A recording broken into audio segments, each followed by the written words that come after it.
You have come so far in this life. You have come so far from where you once were. And you have to be sort of dogmatic. You have to be protective over where you are. You have to be protective over your journey and over your call. Because if you're not, you will squander all of what God has done for you today. Hey, everybody, welcome back. Okay, listen, I want to talk to you today about shutting the door on the thing or things that God has told you to take your hands off of, okay? Shutting the door on the thing or things that God has told you to release.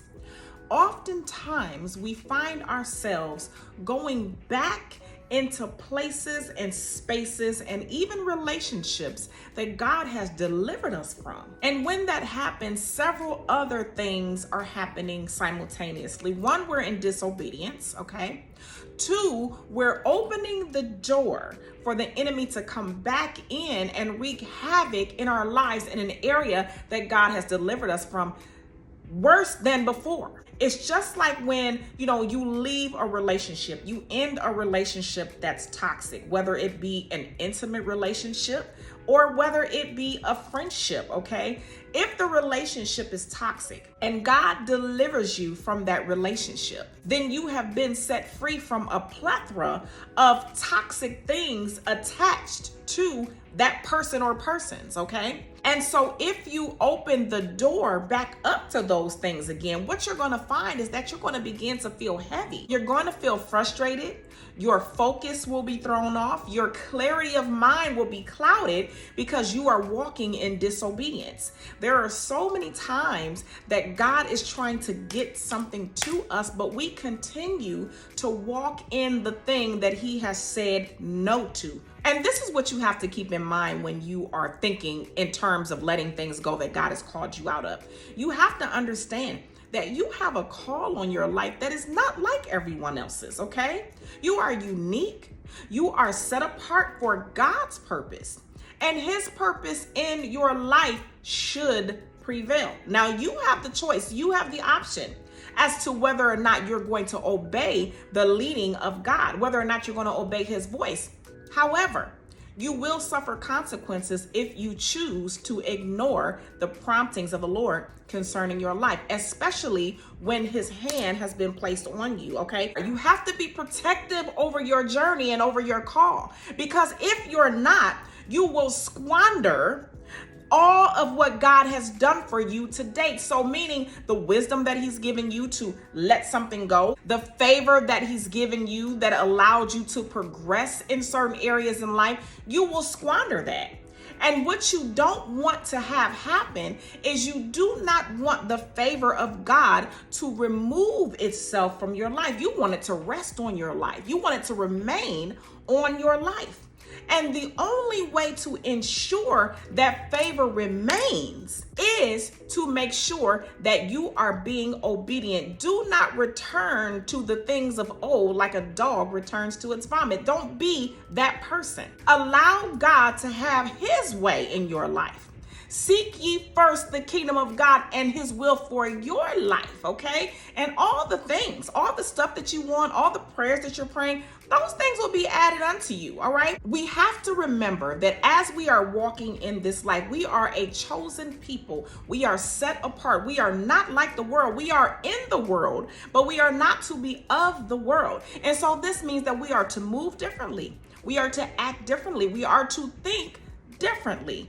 And if you get this concept down packed and renew your mind as the Word of God instructs us to do, you will not be caught in this cycle of constantly returning to your vomit, okay? The former things that no longer serve you in your spiritual walk, in your personal life, and just overall. There are some things that just logically make sense to do, like cut off a toxic person, right? Leave a job that's killing you and destroying your health. There are some things that are logical things to do, but then there are those things that God specifically tells you to do that you may not fully understand why He's telling you to do those things, but this is where your faith comes in. This is where your trust in God and His plan for your life should take precedence over your own plans for your life, okay? And even your own understanding. Because what does His word say? Lean not unto your own understanding, but in all your ways acknowledge him, and he will direct your path. So what that means is that everywhere you go and step, God will be guiding you. He will be like your GPS, okay? So when you get ready to go to the left, when you really should be going right, the Holy Spirit will go, come on back over here to the right, okay? We have a tendency to get in our own way. We have a tendency to look at ourselves as if we know what's best for us, okay? We think that we know, when the truth of the matter is that we don't have a clue. Because if we had a clue, we would be so much further along, right? If we had a clue, we would not keep falling into these pits, right? Where we have to constantly have the Lord pull us up out of, or we have to have someone resuscitate us back to life in the spirit, amen? What you want to ensure is that you are a walking, living, breathing, strong vessel for the Lord. You don't want to walk around weak, okay? You don't want to walk around just barely getting by and God bless me and I was able to eat this month. That is great. But you want to walk in total victory. You want to walk in total restoration, and you want to walk in the fullness of the glory of our God. Our God owns a cattle on 1,000 hills. He has prepared a place for us that eye has not seen and ear has not heard. So what does that mean? That means you should be walking in that same mindset that says, I am going to live abundant. I'm going to have what thus saith the Lord for my life. If you are a person that thinks that it's God's will for you to be poor, you are sadly mistaken. And you do not know our God. You need to get to know him. Because while it is not meant for everyone to be a millionaire, it is certainly not meant for you to live in a state of poverty. See, poverty it's here first. It's here first, just like wealth is here first, okay? You have to understand that as you are renewing your mind and as you are changing the way that you're thinking about things and as you're changing the way that you move through life, your life follows suit with your mind. So when God says, let this thing over here go, close the door on this thing over here, shut the door on that thing over there, shut the door and do not open it again. Some of you have exes that are trying to come back into your life, and you have to ask yourself, why? Why now? Why now? Why now is this person trying to be a part of my life? They were a part of my life before, but why are they trying right now? And it doesn't mean that they have a sinister motive. It means the enemy may be up to something, okay? Because a lot of times people are used by the enemy and they aren't even aware, okay? And so I want you today to really get a handle on, understanding the thing that God has told you to let go of and never returning to that thing again. Don't even crack the door. Don't even slightly crack the door to the thing, because when you crack the door, you're saying, come in. Let the thing go. You're not going to open the door to a past relationship that did not serve you. You're not going to open the door to people who devalue you, and you're constantly having to fight to get your self-esteem where it needs to be because these people over here or this person over here is making you feel unworthy and less than. Who has time for that? You know what God said about you. Okay. And so this is where you come into the situation where you really have to take a stance, and you have to be the protector of yourself. You have to be the protector of your self-esteem and your life and your self-worth. Now, you get it all from God. Okay. Don't mistake that.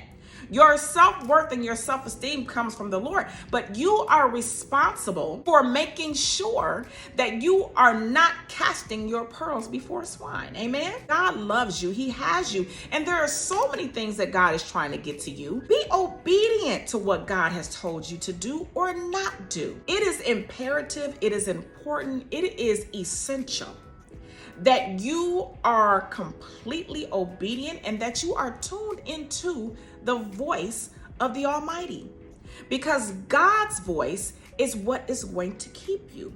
His word is what is going to sustain you. And if you find yourself in a situation where you're doubting, well, maybe God didn't tell me to let this relationship go, or maybe he really did tell me to stay with, in this thing. If you are doubting that, then that means you're in a state of confusion, and you really need to get before God and really seek him, because he has not given us a double mind. Okay? We are to have a solid, sure thinking, forward pace moving mind that says yes to your will, God, yes to your way, all of you, none of me. Because see, some of you have gotten to the place where you have become so confused and you think the voice of God is everyone on YouTube that claims the name of God. But what you have to understand is that you need to hear his voice for yourself. And this is why it's important for you to remain in his presence, stay in a mindset of worship, stay in a mindset of praise, and stay in a mindset of hearing what thus saith the Lord concerning your life. Now, God will give you confirmation. He will absolutely bring those to say things that confirm what he's already spoken to you, okay? Always remember that God has vessels that he does use to speak to us, but it is incumbent upon us to get before the throne of God and understand and hear his voice for ourselves. Your relationship with God is not dependent upon what the preacher says on Sunday. This is to feed you. This is to keep you strengthened as you go through your week, as you go through your days, as life, kind of beats on you a little bit. This is to keep you fueled, okay? But the power lies in your time spent with God. The power lies in your prayer. The power lies in you hearing his voice. The power lies in his presence. Let go of what God has told you to let go of. Shut the door and don't open it back. Say goodbye, good riddance, sayonara, see you later to that thing. You got bigger things to do. God is calling you higher. Okay, obey his voice, obey his promptings, and you will be satisfied. You will be full in the name of Jesus. Be blessed on today. I love you on today. God loves you so much more. Until next time, I'll see you soon.